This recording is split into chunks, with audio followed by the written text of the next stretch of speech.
அடிமலர் ஊஞ்சலாடி தரை வந்து தமிழ் பேசும் இரு கால் வெண்ணிலவே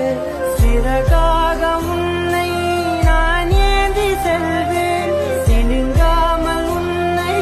நான் பார்த்து கொள்வேன் ஒரு கோடி இன்பங்கள் உன்னை பார்த்த நொடியில் நான் வாழும் நாள் மட்டும் நீ எந்த மடியில்